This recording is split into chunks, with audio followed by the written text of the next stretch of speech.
Olá, meu nome é Júnia Laura, sou formada em psicologia e faço parte do grupo de estudos Psicanálise Freudiana, juntamente com o nosso amigo João Vitor, idealizador deste canal. O áudio a seguir é uma série de comentários realizados para a atividade no grupo de estudos a partir da leitura de um texto de Freud chamado Sobre Psicanálise Selvagem. Venho, por meio deste, autorizar a divulgação dos áudios e ressaltar que, para mim, é uma honra contribuir com o canal Filosofia da Psique. Fiquem agora com a discussão do texto. Um grande abraço. Boa tarde, pessoal. Este áudio é um comentário a respeito da leitura proposta pelo grupo do texto sobre psicanálise selvagem de Freud, de 1910. Eu achei interessante a nota de rodapé que se encontra na tradução da Companhia das Letras, que diz respeito à tradução literal do adjetivo alemão que a gente traduz como selvagem, né? E ele vai explicar que o sentido de selvagem aqui é empregado como desregrado, irregular, né? Não é tão frequente esse uso no português, mas nós podemos encontrar num exemplo muito conhecido, que é na expressão capitalismo selvagem. Então aqui o nome desse texto, Psicanálise Selvagem, tem o mesmo sentido, o sentido de psicanálise irregular. O texto é uma crítica escrita por Freud sobre esse modo irregular, desregrado de se fazer psicanálise. O texto de Freud tem como pano de fundo uma mulher que o procura em seu consultório, acompanhada de uma amiga que se queixa de estados de angústia. Essa mulher tem por volta dos seus 40 e poucos anos, encontra-se em uma situação de separação do seu último marido e ela narra que depois que ela procurou um médico nas redondezas de Viena, o seu estado piorou consideravelmente.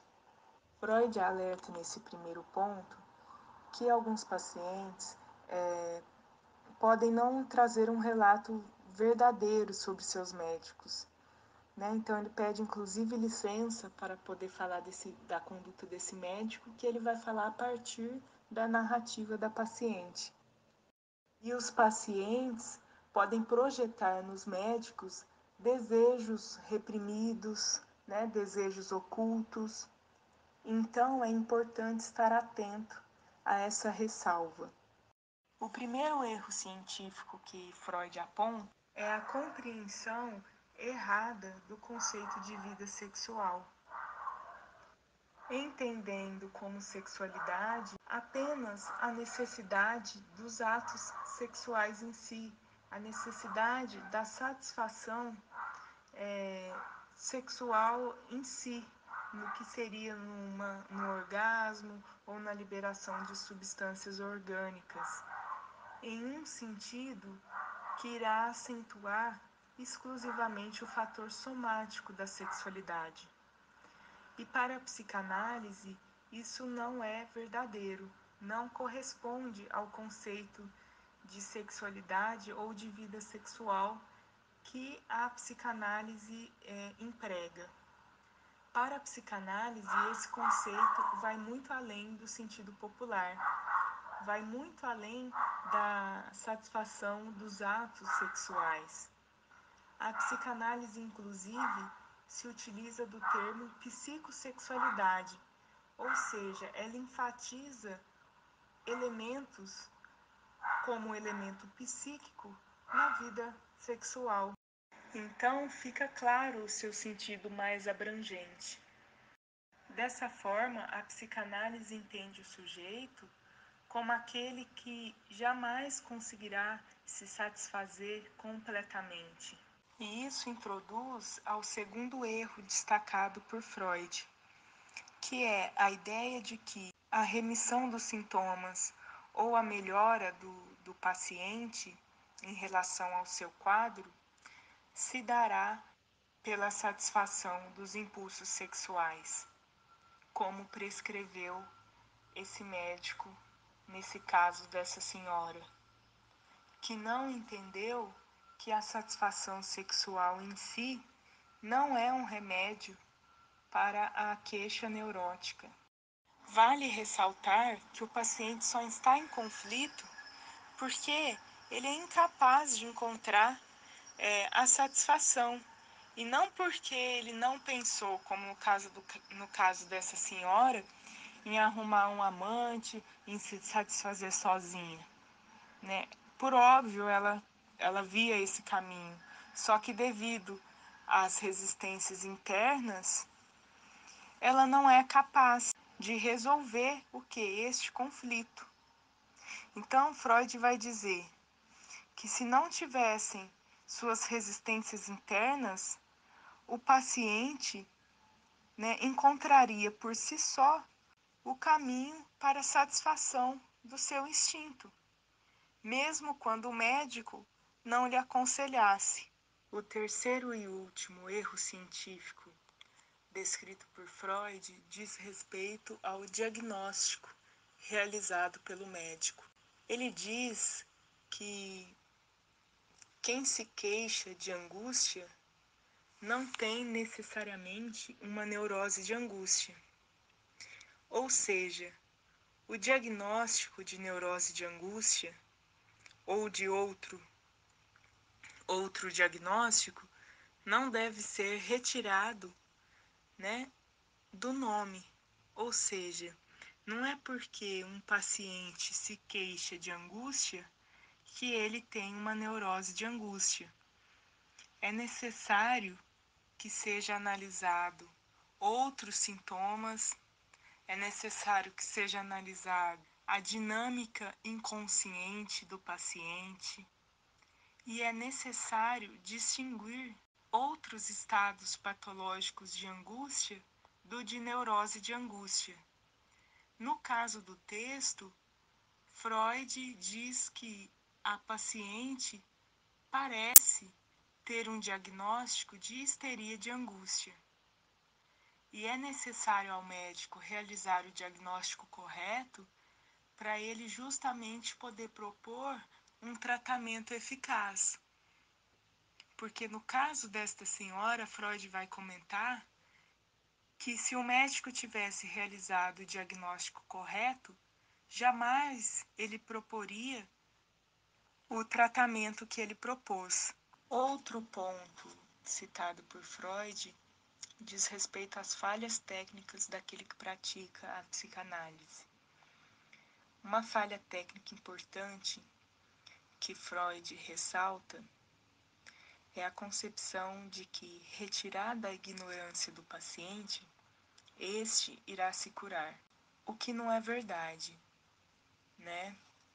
Já que o sintoma se forma a partir das resistências internas, a partir do conflito inconsciente, e se mantém a partir das resistências internas, nós sabemos que se nós oferecemos uma informação daquilo que está inconsciente para o paciente, não necessariamente ele irá progredir no quadro.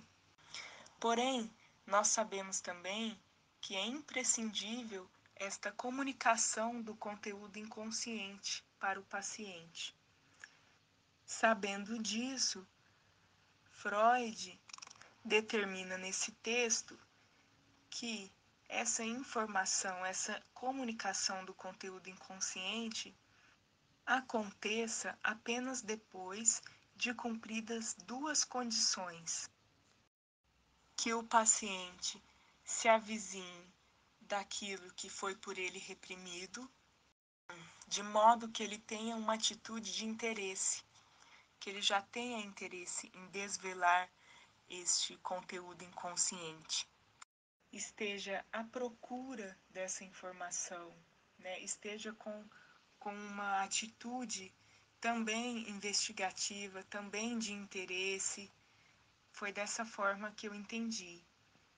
E a segunda condição é que se esteja estabelecido a transferência, ou seja, que o paciente tenha uma ligação emocional forte com o terapeuta, de forma que seja impossível a ele a fuga. De outro modo, o paciente poderá não voltar mais à terapia. E para concluir, Freud ressalta nesse texto que a psicanálise é um processo de intervenção a longo prazo, porque vai exigir esse contato com essa transferência com o paciente. E de nada adianta, na primeira sessão, comunicar abruptamente os segredos inconscientes do paciente, porque isso, na verdade, é algo abominável, dito por Freud. Pode ser realmente desastroso e pode impedir qualquer influência posterior do terapeuta sobre o paciente. Então, ele vai dizer que essas prescrições técnicas, né, é uma questão de familiarizar-se, é uma questão de tempo, de esforço, de resultados. Então, ele vai concluir dessa forma a respeito da técnica psicanalítica. Né? Ele vai dizer que é um exercício constante, que é um aprimoramento, que se deve ser aprendido com pessoas que já dominam a técnica. Né? Essa conclusão. Eu peço desculpas aí aos colegas, talvez até a demora e ter me prolongado demais, mas eu agradeço a atenção de todos os colegas que me ouviram. Bom, agradeço a todos que ouviram o áudio aí da nossa colega Júnia Laura. Queria agradecer muito a ela também. Assim que ela enviou os áudios no nosso grupo para o estudo do texto, eu entrei em contato com ela e solicitei a autorização dela para publicar esse conteúdo, que considerei muito bem explicado, muito bem abordado por ela. Ela apontou vários aspectos bastante importantes do texto freudiano, e felizmente ela nos autorizou a estar divulgando para que vocês também pudessem ter acesso a esse conteúdo riquíssimo. Espero que tenham aproveitado. Clique em gostei no áudio, assistam os outros conteúdos do canal Filosofia da Psique. Se não forem inscritos ou inscritos, se inscrevam. E é isso, até mais.